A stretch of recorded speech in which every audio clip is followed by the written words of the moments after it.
in many events, in many occasions, that those checks and balances that we used to have, they are not there anymore.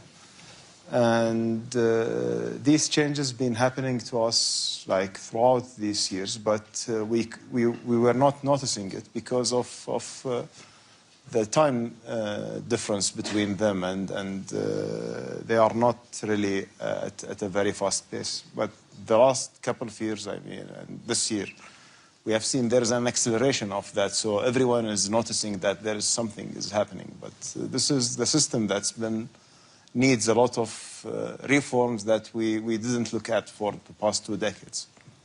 If you look at the Middle East and the Gulf region, you could have had almost a full-fledged war with Iran that did not escalate. You have a new president in Syria, you have a new government in Lebanon, you have an unsolved challenge in Yemen, and you also have the situation in Gaza. What would you say is the biggest worries for you in the Middle East this coming year, and where are you most optimistic, with the exception, of course, the economy in Qatar is going really, really well, so we'll come back to that. Well, thank you very much. Look, I mean, there are a lot of good things that happened last year that, you know, has been more positive to our region than negative, and I cannot deny that. As you mentioned, Syria, we have a president. In Lebanon, we have a new government. And, you know, there is, let's say,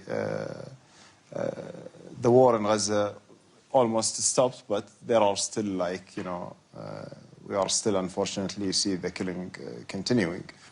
But it's in a better place than it used to be. But it doesn't mean that, you know, the situation is already stable in the region, or, you know, moving toward stabilization. It's until now there is a lot of uncertainty on what's going on, and what's worrying me really is, you know, the growing tension that's happening within this region, whether it's, you know, the remedies of Gaza war, or what's happening with Iran, and you know, any other fronts in the region can at any moment can explode if we don't address it, and you know, think carefully about how can we look at our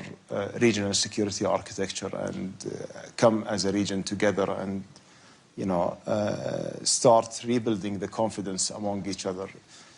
Look, every country in our region needs to protect itself. I mean, and they have the right to protect itself, because, you know, they don't reach to that conclusion unless they feel threatened, and there is something that triggers, you know, this sense of insecurity. I think we need to address those root causes, and the moment has come for the region to come together and to think about how can we reshape our security architecture. At least we ensure that we are not representing a threat for each other. So we know that President Trump will, on Thursday, launch the Board of Peace, the second phase of the Gaza stabilization. What are your thoughts on this? Well, look, you know, reaching the ceasefire deal itself was a great breakthrough that we had, of course. You know, and congratulations to Qatar under your leadership, Egypt, and the U.S. Oh, thank you very much. Regarding that, I believe that what we have been through has taught us a lot of lessons, and I believe that the Board of Peace is presenting a path, and President Trump has proposed this path to move forward. Now, you know, the first stage of the deal being implemented doesn't mean that the deal is done. We have a lot of work to be done right now, and I think that all the countries who are joining this Board of Peace needs, you know, to work hard and to make sure that this Board of Peace is functioning in a way that serves the purpose and become a stabilizing factor. And Qatar is on the board. Yes, we were invited to that board. Of course, we are happy to be a contributor to peace and stability in our region. Now, there are a lot of challenges in the implementation, but we have no alternative paths to seek right now. I think that the most important thing right now is to ensure that Gaza is stabilized. We ensure that the withdrawal of the Israeli forces happening as soon as possible, and ensure that the people can get their life back as soon as possible. That should be the key focus for the Board of Peace. Well, I just read that half of Gaza is still controlled by the Israelis and half of Hamas. Is that an accurate assessment or wrong? It is actually. I think it's even more than half still under the control of the Israeli forces. There was an agreement, you know, which defined a yellow line at that time for the first stage of the withdrawal. Unfortunately, this yellow line wasn't respected as it used to be in the map. More than 50% is already set as a parameters for the Israeli forces, and unfortunately, beyond this parameter is creating a lot of tension points where it triggers from time to time live fire, killing of the people, and basically these events that's happening every day, the killing is just continuing. We have a ceasefire, yes, but it's not really like a complete ceasefire where everything is peaceful. We are still facing those challenges, and we need to make sure that the Israeli forces go back, and commit to the withdrawal in order to diffuse those tension points. The humanitarian situation, is it better or the same? No, it's still. If you compare it to last year, it's maybe better, but it's still it needs a lot of intervention. Still, a lot of humanitarian aid is not allowed to enter, because of dual-use materials and other restrictions. And we need to have unrestricted access for humanitarian aid for the people. Shelters are still missed there, and they need a lot. But we are working together very closely with our colleagues in the United States, Egypt, and Turkey, in order to ensure that there is a mechanism that supports the technocratic government that's been just established for Gaza, in order to enable them to help the people and to deliver a better life for the people. So maybe then go a little bit east. What do you think is the most likely scenario for Iran in a year's time? Well, I cannot predict scenarios about countries. I think that what I just mentioned to you is very important. The region is going through a lot of tensions, and of course we cannot exclude what's happening in Iran and with Iran and from these tensions in the region. And I believe that with all this turmoil around us, we need to be more cool-headed and resort to wisdom. And I think that there are a lot of ways to find solutions that can address the problems and address the issues and provide us with the security assurances that brings us and the Iranian people prosperity in the future. And that's what we are aiming for. We always believe that there is a room for diplomacy, and that's been our approach in the state of Qatar, and we will always keep advocating for peaceful resolution. We need to understand that any escalation will have a consequences. This being tried in Iraq 20 years ago and didn't work. I mean, until now, Iraq Iraq and the region is bearing the consequences of that. And the Americans would probably argue that that's what they have learned from Iraq and Venezuela. Well, look, I think, I don't speak on behalf of the U.S., but we are in a continuous dialogue with them, and I believe the U.S. administration has been always engaging positively when it comes to attempts for finding a diplomatic solutions. And I believe, President Trump, he's a man of a deal, and he's the one who has helped us to put the whole deal together for Gaza and to get us through the finish line. And I think on the situation of Iran is not, it's not really difficult. It needs, like a multiple approach to address, of course, the nuclear issue and then the regional security issue. This is something that needs to be discussed among the region itself. But Iran is also more vulnerable than it used to be, in the sense that when Hezbollah was stronger in Lebanon, Hamas also in Gaza, and Assad was in charge in Damascus, they had also more leverage. But they still do have leverage in the sense that they do have hundreds of thousands of ballistic missiles.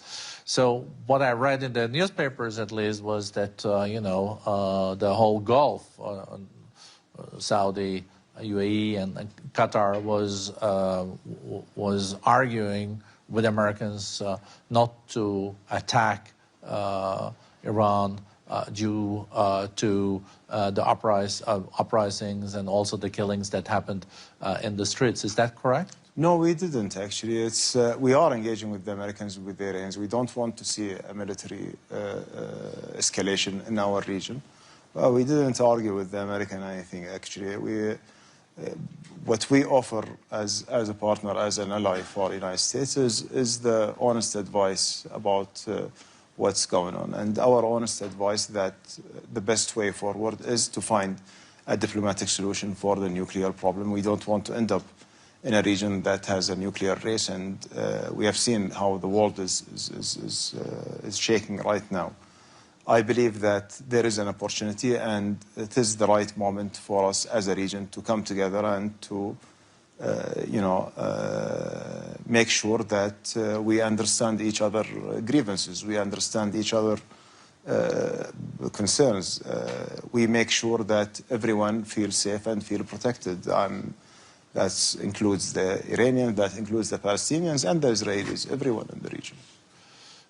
To move to another topic, but still in the region, we will have the Syrian president in Davos for the first time ever in the history. There are things happening there, so let's see, how that is unfolding. But on Syria, I think Qatar has been clear that this is progress. I think also Saudi Arabia has been of the same view. If you look at where Syria stand now and the perspectives, how do you see the opportunities for the president to bring the country together, deal with different groups, the support, or are you worried that this also not will work out? Well, first of all, I think that Syria has went already through a very difficult 15 years, and 15 years of such a turmoil and conflicts will always have its consequences, and we know that it's not easy to come to a country after a civil war and to start rebuild the institutions, rebuild the state, rebuild the systems. It's a difficult job, and the Syrian government needs help, and they've been asking for for this help. All of us, we are trying to help them to reach to that stage. Now, there will be a lot of challenges, we know, but at the end of the day, Syria, the beauty of Syria is this diversity, this social fabric of Syria that has been there for centuries, not something new. And I believe that everyone in Syria wants to see, one Syria, stable Syria, wants to ensure that they are treated equally and their rights are protected, and it's their right. And I believe that our contribution as a region or as an international community to Syria is to help them to build their state, to build their institutions, to build this inclusive system that includes everybody. But you cannot have it, you cannot build a state without building proper institutional system that includes everybody. And is that being done now? You see that architecture being constructed? We see that there are some progress. We see that it has a lot of challenges down the road, but we have to make sure that also we are providing them with the right help for this. If you go a little bit east again, you have Iraq, and a country that can produce millions of barrels of oil per day. Why is it still so poor? Well, Iraq is not poor, first of all. I think Iraq is already rich. It's, unfortunately, as I mentioned, this is the result of a military action, and that's the consequences that the region has paid. And basically, if we look back in the history, like there are turning points for our region that happened to us. That my generation, when we grew up, Iraq-Iran war, then Iraq invasion in Kuwait. And then, like all the events, building up in our region. But we believe that the turning moment for us in that region was Iraq invasion to Kuwait. That has been like the turning point for the entire region, which put the entire region in a path of turmoil. Unfortunately, we couldn't until now rescue it. And unfortunately, when you talk about Iraq today, that has all these resources and it's rich. But yet people think about it or look at it from the outside. They still think that it's a poor country because there are a lot of people are still not enjoying this wealth of the country, which we believe is one of the results of polarization and division within the community because of the war, and that's what we want Syria hopefully to avoid.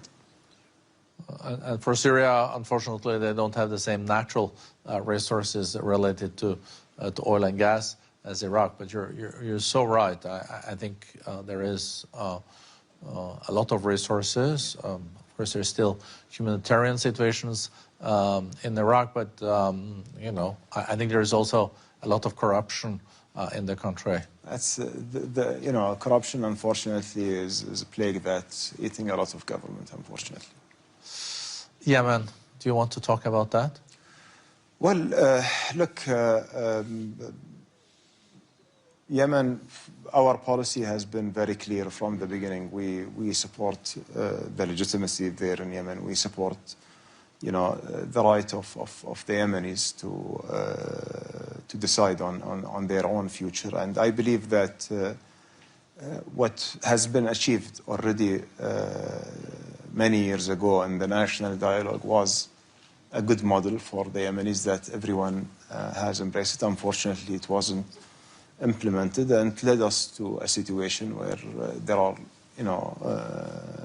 some groups feeling that separation is the solution, and others, they don't see it this way. I believe, at the end of the day, it's the call and the decision of the Yemeni people, but as a policy for the state of Qatar, we remain supporting the legitimacy. We would like to see Yemen staying united, and we would like to see the outcomes of the national dialogue that all the Yemenis agreed to be implemented, and to see if this will satisfy the needs of the Yemeni people or not. So Qatar has done a lot in peace and reconciliation. Do you think there is any way in Yemen to also mainstream the Houthis and get them part of a plan for a future that is inclusive and stable? Well, our perspective that you cannot exclude any part of any society, that Houthis or others, they are all part of this Yemeni social fabric, and they need to find a solution how they can coexist together. That's why I go back to the outcome of the national dialogue, which actually addressed most of the concerns of each and every group in Yemen. I think that is key for the stability of Yemen and for the future. And everyone can play a positive role. And stable Yemen means stable GCC, stable Gulf, stable Arabian Peninsula. And stable Arabian Peninsula, it means also a stable region. And I always, reiterate the importance of this is the right moment for all of us to come together and to start talking very openly and, candidly about our security concerns, and try to put together a security architecture where we feel really protected and safeguarded. We started the discussion, Prime Minister, with the geopolitics. And the geopolitics do look more complicated now than it did in Davos last year. We maybe didn't think that was possible, but I think that's a reality. But what is surprising is that, IMF came out with their growth numbers yesterday or the day before, and now it's 3.3% economic growth expected this year. So the economy is very, very resilient, and trade is growing, but what is fueling this is also the investments in the artificial intelligence. So resilient and has already kind of adapted to the new realities of geopolitics. It's like water. It finds its way. It's not okay. It adapts eventually, but it's not right now. It's not about the adaptation. It's more about what the effects of this geopolitical turmoil didn't reach yet. Those economic numbers that you are seeing until now. And I believe that any geopolitical complication globally that we are seeing today, we are going to see the effects and the consequences in maybe not today, but in a year or two time. Yes, there is a big growth that's happening in the technology and artificial intelligence that's driving this global growth, but if you are going to look at across sectors, there are areas which have been affected because of this geopolitical situation. And for Qatar, we know you so well as the foreign minister, and you have been through different phases as foreign minister. Has not been the easiest job, but you've done it so well that the Emir also made you prime minister. So you're also in charge of the economy. And, when we have the privilege to visit Doha and Qatar, we see so much development and investments. How do you find your path now? Because UAE has its path, and Saudi Arabia has its path. Where do you see Qatar differentiating itself, and where will we see the economic growth coming in the years to come? I was at the meeting earlier today where Finance Minister Jadaan of Saudi Arabia said that now 56% of their economy is not based on oil, and that has happened in a decade under the leadership of the Crown Prince. Well, actually, look, I think that if you look at Qatar economy, there is a rapid growth that we see year on year. Now, we have registered the growth this year around 2.9%, and we are expecting this growth to accelerate because of the expansion of the LNG, which will make our diversification job very more challenging because of the increase in the gas production. But it's still a good thing. It is. Also for the world, I guess. It is actually, I think it's an outstanding thing. And I believe that if you look at Qatar, Qatar is uniquely positioned when it comes to the energy and the supply of LNG, which will remain a base load, that all this revolution that you see in the AI and in technology will require to power, their data centers and to power this compute that they will need. So Qatar is at the center of this progress and development that's happening.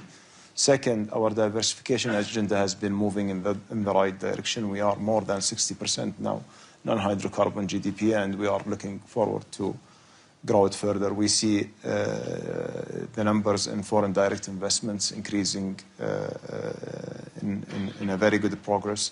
We see the inflation below 1% and managed with all this growth that's ongoing. We believe that energy is our strength, is our power. We believe that diversification is our resilience, and we believe that technology is the future. Packaging all those together, I think Qatar have a great path forward, and I believe that what we are going to see in the next few years, you will see Qatar has been already very well known in establishing multinational companies and global brands like Qatar Airways or QNB or we have around 44 global brands that Qatar has invested in and established. And what we are looking for is really to double down on our national champions and expand this number. So hopefully this year, we will have some good news about some platforms to encourage these national champions to be more globally, to be more global players. No, really impressive. I would have loved to continue the conversation, but we also have limited time. It's always a great pleasure, Sheikh Mohammed, Prime Minister of Qatar, to both have you in Davos, but also to listen to your insights. So thank you very much. Thank you.